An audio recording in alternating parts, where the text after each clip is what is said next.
Hello, BookTube, and welcome back to Epic Comic Book Wednesday. This is a world's finest collaboration between Michael K Vaughan and myself, where we combine the forces of stately Vaughan Manor and Hyde Cottage to examine the comic books on which we have wasted our youths. and since this originally started out as an event on Michael's channel, I just horned my way in. He gets to pick what we talk about each week. And as you might imagine, sometimes since those childhoods didn't occur at the same time, sometimes those picks aren't congenial to Steve. sometimes they're things that Steve would rather not talk about. It ends up always being fun anyway, but sometimes the tumblers break in my favor, and that happened this week because Michael chose something very, very close to the top of the scale of my love of comics. He chose Superman, the greatest and first superhero of them all, and he chose Superman from, roughly speaking, the late 1950s to early 1960s, which was an absolute heyday for the character, where you have things like this for 10 cents. This fantastic cover where you have Superman standing there saying nothing while his parents, Jor-El and Lara from the planet Krypton, look at him. Superman returns to Krypton. Oh, that's fascinating, isn't it? And you have a Kurt Swan cover there. Kurt Swan is the legendary Superman artist, the greatest Superman artist of them all. But at this time period, he was sharing the art chores with a whole bunch of other people. For instance, the interior artwork on this is done by Wayne Boring. But you also had Al Pacino, and you also had Kurt Schaffenberger, who's really, really good, in a stylized kind of hokey, comic-y way that is totally out of fashion now. I might be able to find some of his artwork later on, because all of those guys shift off the comic duties here. And what you get in these issues is very simple. You have a very intriguing cover, which is giving you a thumbnail of what the intriguing part of the book will be. There will be, first of all, these issues, they were 10 cents, but you got a number of different stories in them. You didn't just get one cover story. And the cover stories, all the stories throughout, they did not connect with anything before or after. You picked up that comic for 10 cents at Tro's Dry Goods store in small town Iowa, and you were getting a whole world of stories, and you didn't have to remember anything from the previous month. Like, for instance, look at this one. There's Lois Lane. She's on the shore. She's crying because Superman has been transformed into a super merman so that he can finally be with his love, Lori Lemaris, the mermaid. Apparently the only thing keeping them apart is that they were two different species. So I don't know what Lois Lane is thinking about Superman. He's not human. Let's leave Larry Niven out of this. Those of you who know the sacrilegious essay that he did, let's just leave that out about Superman and Lois Lane in the bedroom. But you see what I mean. You get a gimmick. Superman is a super mermaid? What? And then you get a story that tells you how that happens, that tells you everything that's going on. There you go. See, there's Superman calling to Lori Lemaris. They're both mer people. Now, you know, as a Superman fan, look at the lovely artwork there. Really, really good stuff. Look at the details there. You know, as a Superman fan, that Superman is not a merman. You know that he's not going to stay a merman. In fact, if you read a lot of these Superman comics, you can be pretty sure that he never was one to start with. There's a lot of trickery in these issues, and they're great for that. Absolutely great for that. There's one storyline here. The problem is that the backup stories often aren't telegraphed on the cover, so I'm not 100% sure that I'd be able to find. Oh, here it is. Yes, it's this issue where Superman is being menaced by a flame being and an ice being. And they are menacing him because he has been told that he has to join the interplanetary circus, or Earth will be in danger. He has to be a circus freak, or they'll attack the planet. But that is what's on the cover. But the first story in the issue, someone has drawn on these issues. They've given mustaches to Lois Lane. But the first story is drawn by Kurt Swan, and it's called The Secret Identity of Superman. And it's got Lois Lane is crying in her apartment, which she shares with her sister Lucy Lane. And she's crying for a simple reason that occurs in all of these issues, which is that she just doesn't think Superman's ever going to marry her. She so much wants him to marry her, but he won't do that because it would mean trusting her with his secret identity, and that would put her in danger. And we get the impression that when she tells people that she's perfectly trustworthy, when she tells Superman that he can trust her with her secret identity, the implication here is that he doesn't believe her, that she's a chatterbox. And Lucy Lane is heartbroken and goes to Jimmy Olsen. Look at that. Look at the great facial features there. She goes to Jimmy Olsen and tells Jimmy Olsen the problem. And Jimmy Olsen says, well, I can solve this problem. Superman just told me his secret identity. I will give you the lowdown on who it is. You can tell Lois, and we will see how long she can keep it secret. In other words, we'll see whether or not Superman is justified in not trusting her. He puts out 3 suspects to start with. Why? Since he's gonna focus on one. I don't know why he puts out 3, but he puts out a football star, Clark Kent, the reporter, and also Rock Sterling, the science fiction author, who's the host of a TV show called Unknown Worlds. I think you're supposed to think of Rod Serling, except that Rock Sterling is a science fiction author, we're told, who is in a wheelchair. See, let me zoom in there. He's in a wheelchair, and Jimmy tells Lucy Lane, well, that's a disguise. That is the secret identity. He tells Lucy that of those 3, it's Rock Sterling. He is Superman. And Lucy says, well, thanks a lot. I mean, you're a doll. Thanks for telling me. She goes home and tells Lois, and stresses to Lois that the whole point here is to make sure that you don't tell anybody that Rock Sterling is Superman. And the Jimmy Olsen has a smug look on his face here because he doesn't know Superman's identity. It's all a joke on his part. It's a trick on his part. But Lois, she goes to bed that night, having been told by Lucy that Superman is Rock Sterling, and says it in her sleep. She says it out loud. And she look at her. Oh my God. Oh, I didn't mean to do that. Then she goes to a book signing event where Rock Sterling is signing copies of his book. What's it called? It's a book called Interstellar Tales. And Lois accidentally bumps a recording device. A tape recorder is what you don't think of it now. Once upon a time, we had a separate device to tape record. It wasn't our phone. And once upon a time, they looked like that. She bumps it by mistake right while she's saying that Rock Sterling is Superman. So it's recorded on the device. If she didn't run his wheelchair into the device and knock it over and break it, she would have revealed it right then. And Jimmy says, well, just be careful. The next day, Lois goes to the dentist. She has to have dental work done. She asks the dentist, put me out with gas because drilling makes me nervous. And while she's unconscious with anesthetic gas, she dreams about Rock Sterling and says it out loud that Rock Sterling is Superman. And the dentist hears her and thinks no more of it. And Jimmy says, well, just be careful, for Pete's sake. The next day, she goes to a wishing well on the sidewalk, throws in her coin, and says, I wish never to reveal to anyone that Rock Sterling is Superman. And it turns out that she's on candid camera, which you're going to have to Google. But once upon a time, it was a TV program where people were recorded secretly. And they recorded her saying, so this is like the 4th time in 2 days that she has said that sentence out loud. When the key here is, it proves beyond a shadow of a doubt that she is not trustworthy. And the minute the Candid Camera show airs, the criminals of Metropolis think they know who Superman is. They bring a box of kryptonite to Rock Sterling. It doesn't hurt him at all, and Superman saves the day. And the story ends up with Jimmy saying, I hope you're not peeved at me, Lois, for falsely telling you Sterling was Superman's secret identity. Actually, I don't know who he is. And Lois says, now that I've failed to keep the secret, Superman may never trust me to reveal the real secret. And Jimmy says, cheer up, Lois. Superman thinks a lot of you. Maybe he'll marry you someday, even if you can't keep a secret. And Lois says, do you really think so? And in her heart, she's thinking, I can dream, can't I? Just imagine read that with a 2023 lens, how incredibly humiliating that is, how incredibly... Lois Lane turns out in the story to be a dope, a moron. Fortunately, the characterizations of Lois Lane have advanced just a bit, and they were better before this era. But these issues are terrific. Just amazing. There's one after another that are wonderful. My favorite one, which was, I was horrified well, of course I didn't. It was my great-grandfather that bought it on the newsstand.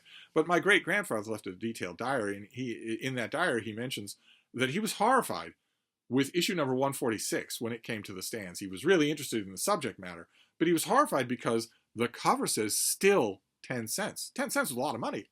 And here is DC Comics announcing that the cover price was going to go up. When did it go up? I wonder if we can see that. Yeah, by 2 issues later, it was 12 cents.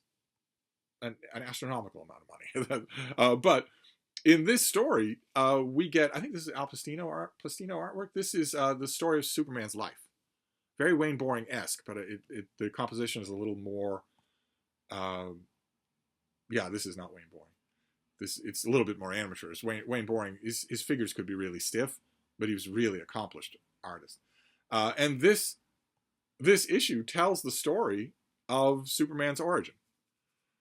It takes all of the stuff that has been added in the years previous to this, adds it all together, and makes a concerted narrative out of it, where the lone scientist Jor-El on the planet Krypton is telling people we need to build, that Krypton is doomed. We need to build a fleet of space arcs to get our people to safety. This planet is going to blow up. And no one on the council believes him. And the only person anywhere who believes him, aside from his wife, is his brother, Zor-El, the father of Supergirl. And we see all the stuff that was added on. So the original stories wouldn't have had any of this. We see him put Krypto in a test rocket in order to send the dog away and see if the rocket works. The rocket is knocked off course. So Krypto won't arrive on Earth before Superman does.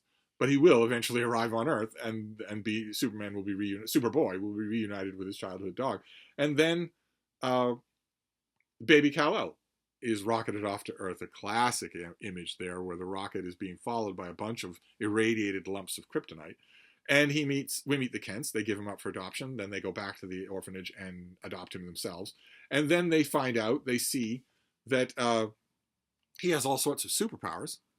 They find them one after another, and also that the blankets that he came with are indestructible, just like he is. They've got one over a fire, a shotgun blast into one of them, a rake into another, and it's not having any effect at all. They decide to make him an outfit, a costume.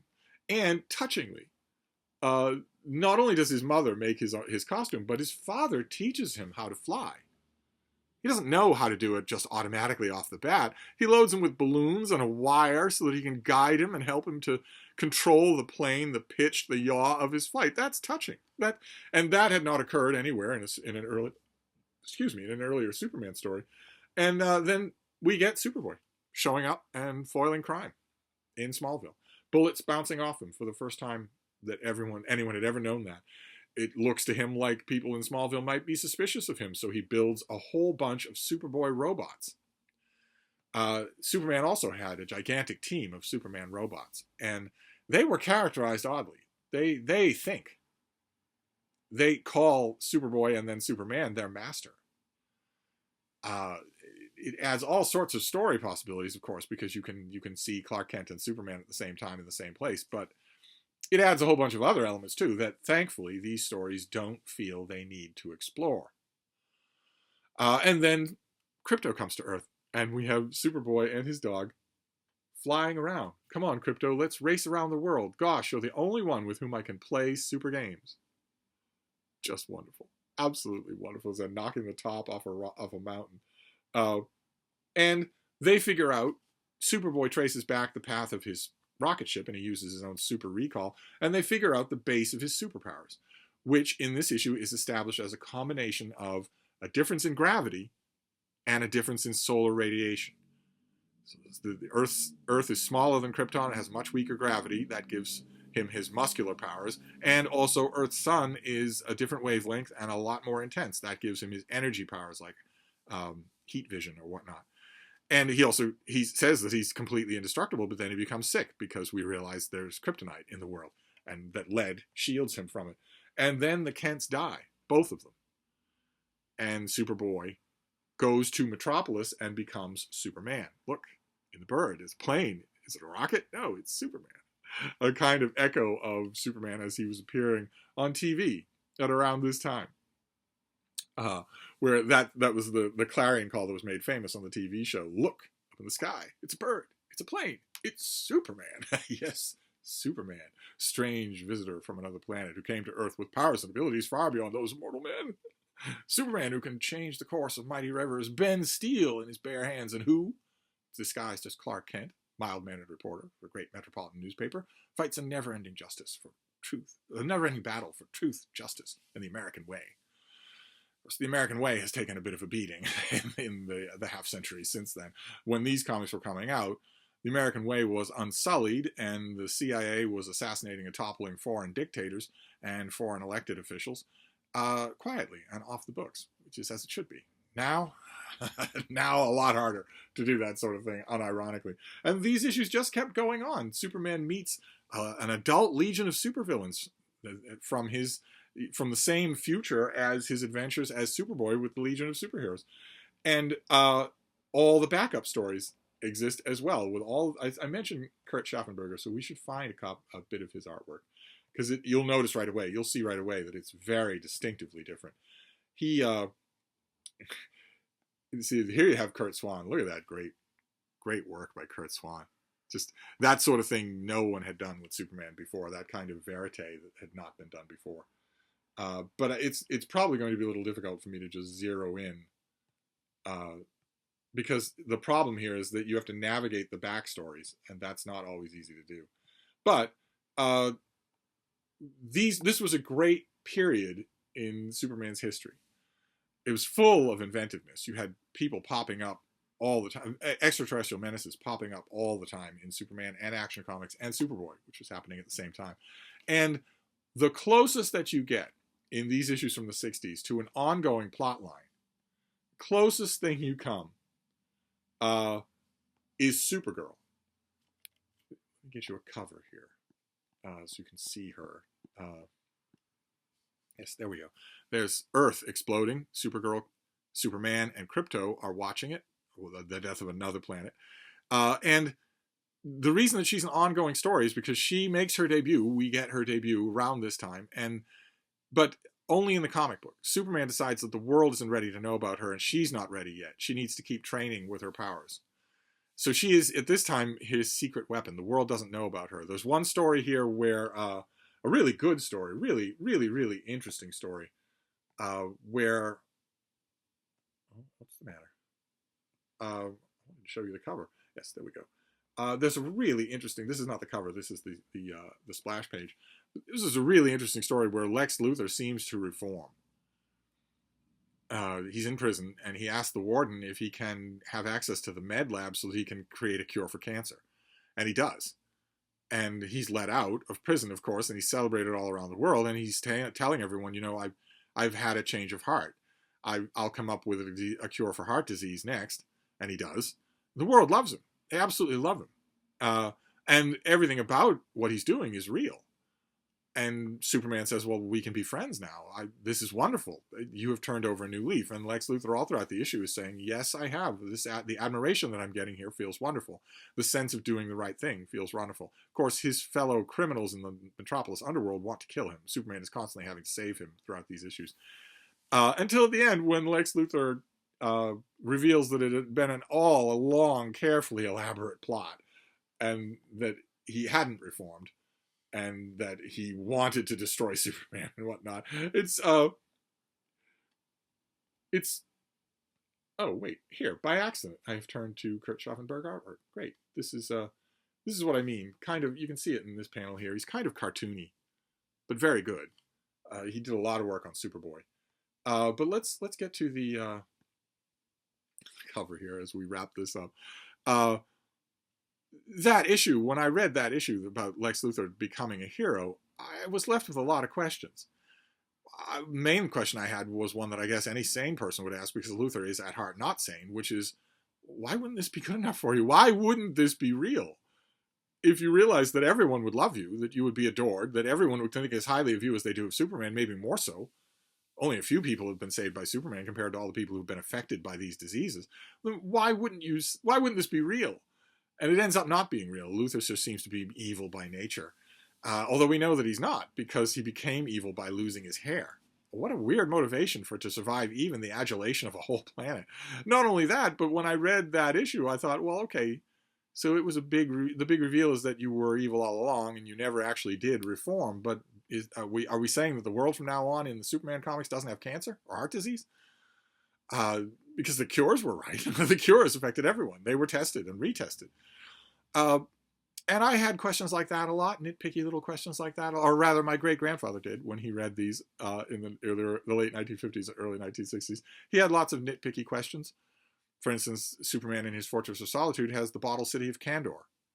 It's a Kryptonian city that was shrunk to tiny size by Brainiac. Superman manages to save the city and has it on display in his Fortress of Solitude until he can find a way to make the Kandorians full-sized. Except that every 10 issues, a Kandorian figures out a way to become full-size. Why can't you retro-engineer those to make it work for everybody? And also, as one pesky person wrote in, the letters columns are preserved in all of these digital issues, one pesky person wrote in and said, well, why keep them in a bottle anyway? Even if they're small size, aren't Kandorians super powerful? They'd be more powerful than anyone on Earth, even if they are the size of a mouse. Wouldn't they be happier out and about in the world? And that letter got a snarky response from the editors in their letters column in these issues. Sooner or later, these will be reprinted in big hardcover omnibus editions with the house ads. The house ads are great. Let's see if we can find one. And with the letters column, sooner or later they will be. So you got house ads for all of the comics, but you also got often black and white ads. They're really great period things. Tootsie Roll was a big investor in DC at this time. There's a Tootsie Roll ad in almost every Superman issue. Here we have how to increase your muscle power, like Mickey Mantle. But the editors in that letters column used to love giving snarky, sarcastic responses, quick, sarcastic responses. And they wrote that the Kandorians couldn't be enlarged all at once. One of them here and there, but that Superman is still working on a cure. Another person in my great-grandfather's day, maybe the same person, wrote in, typed on a manual typewriter, a snarky letter saying,